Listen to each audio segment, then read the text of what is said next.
Hello guys, today I have a new series for you. I found the book Fischer's 60 most memorable games. He wrote it himself. He was talking about the games he played over his career that he remembered the most, and we'll be looking at each one of those games. I'll be using Fischer's analysis, and then maybe I might um I might chip in with some of the computers in my own. So the first game here he wrote was between him and Sherwin in the New Jersey Open Championship in 1957, and editor wrote, although Sherwin makes no serious errors in the opening, he misses several equalizing opportunities, demonstrating the technical virtuosity that is to become his hallmark. Fischer, with astonishing maturity, gradually strengthens his grip by accumulating small advantages. The better center and the two bishops. Sherwin, meanwhile, attempts to consolidate his position only to see his 14-year-old opponent shatter it with a thunderbolt. It brings to mind Alekhine combinations. Alekhine was another famous player. The practically one of the world champions. Not practically, he was one of the world champions in the 1920s, and which also seemed to spring from nowhere. Sherwin, lashing back, he refuses to fall. However, his defense finally disintegrates under a series of acute blows to his wobbly king. Let's look at the game. Fischer opened with e4, and you have c5, the Sicilian defense, knight f3, and e6, now d3. And now, while this is not the correct move in this position, Fischer wrote, "This used to be my favorite. I thought it led to a favorable variation of the king's Indian reversed, particularly after Black has committed himself with e6. At the time was an accepted theory, and so which is one of the reasons why Fischer played it, as well as he liked it, and it gave him a good position. It prepares bishop e2 and things like that, gets him a good solid position. You have knight c6, g3, knight f6. Now Fischer references one of his games in St. Monica in 1666, which was very similar to this one, but there's between him and Ivkov. And it says there are a lot of chances for either side to gain the initiative here. You have bishop g2, bishop e7, castle by white, castle by black. And now he says rather than castling here, more usually would have been 6 d5. However, but black has purposely delayed pacing the center pawns. He thought that there might be a new idea in mind. However, castles will, and then we have knight bd2, getting his knight developed. And then we have rook b8. And then he wrote, Sherwin slid the rook here with his pinky as if to emphasize the cunning of this mysterious move. And 7, so if we have 7 back here, and 7 d5,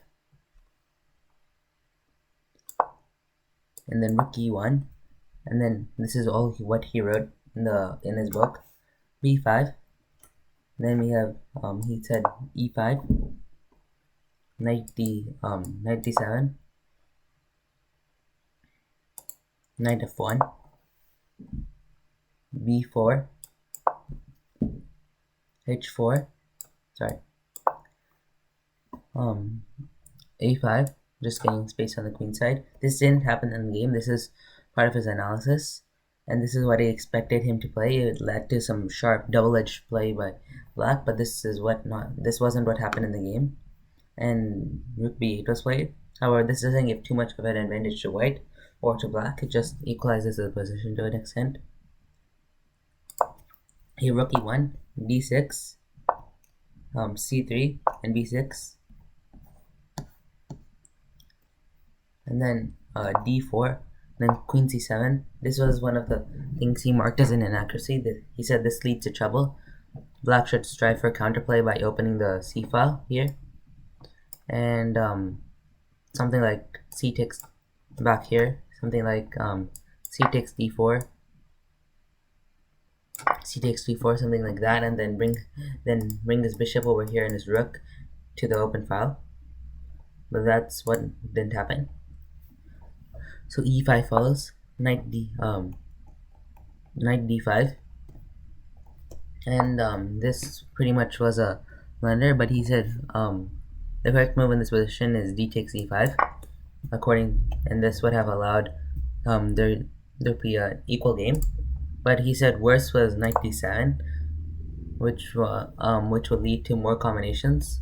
So this is why his opponent probably played e5, knight d5. He didn't want to disrupt his pawns, but it still affected his position. You have e takes d6, bishop takes d6, knight e4, and c4. Now, he says this is an unpleasant choice since it releases the pressure in the center and gives white a free hand to start operations at the king side. However, other moves, this is probably the best move for him because none of the other moves, all of his other moves lose material, such as bishop e7.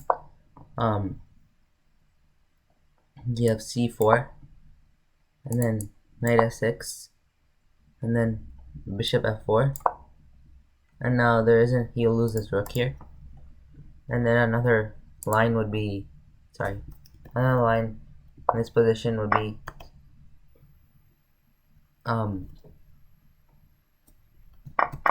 so another line in this position would be c takes d4. And this was what he expected his opponent to play. But then that would lead to knight takes d6, queen takes d6, and then c4, and then knight f6.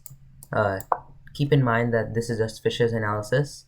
This is not all of it. It's not necessarily what the computer recommends or is the generally agreed right move in this position. And the theory back then was much different than the theory now. But this does have an advantage for white here, and this is why Fischer said his opponent probably played c4. We have knight takes d6 now, queen takes d6, knight g5, knight e7. A bad mistake. Black's game is still this just closes position and allows white to go for the full-on attack on this queen side.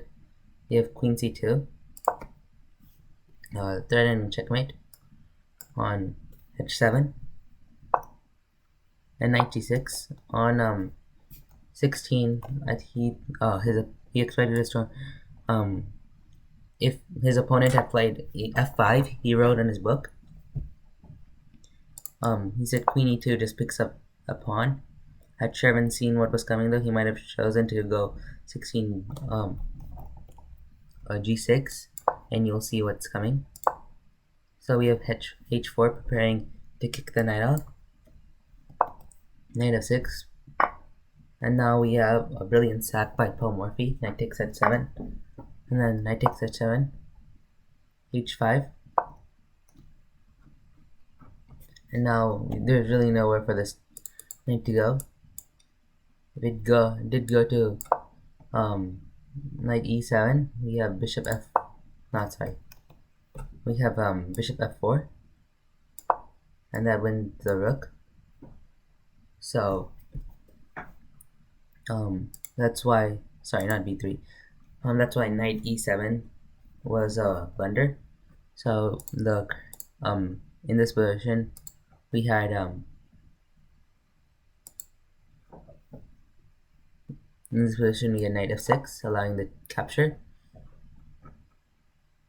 We didn't have knight f6 in this position. In this position, we had h5.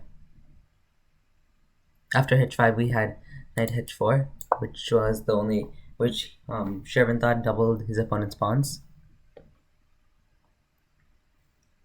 And then we have bishop f4, still winning the rook. Queen d8, g takes h4. Bobby Fischer doesn't go for the rook yet. He still wants to keep his attack going on the king. Queen takes rook b7, just removing the rook from danger. Now we have h6, queen takes h4, and now once again time Fischer had Sherwin burying his thumbs in his ears, and then now at this point Sherwin was running low on time, and that's probably one of the reasons he was trying to mix it up and force Fischer to think as well. But he should have kept his king. Fischer wrote that black should have kept his king sheltered as much as possible. We have h6 g7, king takes g7, and now he said this is this is practically suicide.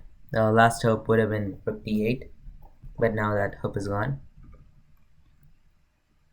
And now we have rook e4, which is threatening bishop e5 check and then picking up the queen. We have queen h5, and then rook e3, bringing his rook back one. Now the rook joins the king hunt, and he said, and it's murder. The immediate threat is rook h3, and then and we'll see what follows. We have f5, and Fischer does get to play rook e3. This f5 move was a blunder that lost the game for Sherwin. So after rook h3, we have queen e8, and then bishop e5 check, and then knight f6. Now we have queen d2, bringing his queen to h6. King f7, just trying to get his king away from the danger, but it's it's practically all but lost. We have queen g5, threatening this queen takes f6, and then afterwards rook h8 checkmate. So of course we can't have that, at least for black. And then so we have queen e7 defending the knight. We have bishop takes bishop takes f6, queen takes f6, and now rook h7 check. This was a brilliant move. Of course, queen g7, there's a mate in 3, and there's again nothing you can do about it. So and queen g7 wouldn't be the first move to appear on your mind when you're attacked, especially if you're losing a queen. So he played king e8. Now we have queen takes f6, and then rook. Now rook takes f6 would have been the move, but for some reason his opponent took on h7. It's not that bad of a move. But the real reason is in this position, if he took here, he would have bishop takes f7, bishop takes b7, bishop takes b7, and then rook takes b7. But however, in this position, when you took here, you're only up. It's a queen for a rook rather than a whole rook, and that's apparently slightly better in black's mind. But one of the most important things to remember when you're being attacked is to trade as much as possible, which simplifies the position and gets you a better game. And then we have bishop c6 check, and now black just resigned because he didn't have anything. He can't block with the rook, so after something like rook d7, he has to block with the rook. So after not rook d7, something like bishop d7, Fischer could easily bring his rook in. Fischer could trade first and then just trade and then win this rook, pick this rook off, and he's just totally winning in this position. So black resigned in this position and lost the game. Alright, and that was the what the book says. Providing the computer in most cases agreed with them, but in some of his analysis was wrong, such as the d3 move. And then the computer also didn't like his passive play at the beginning, but then once he started exploding things up, the computer gave him a much more approval, and he, in this position, the best move would have been rook d8, giving the king still a closed position because this pawn blocks your attacks. But then after this, everything just exploded and black just lost the game. I hope you enjoyed that video. Please support my channel by subscribing here and watch my previous videos there as well. I will be doing more of these videos, and as well as mixed in with some lessons such as how to checkmate with 2 bishops or 2 knights. Thanks for watching, and I'll see you all next time.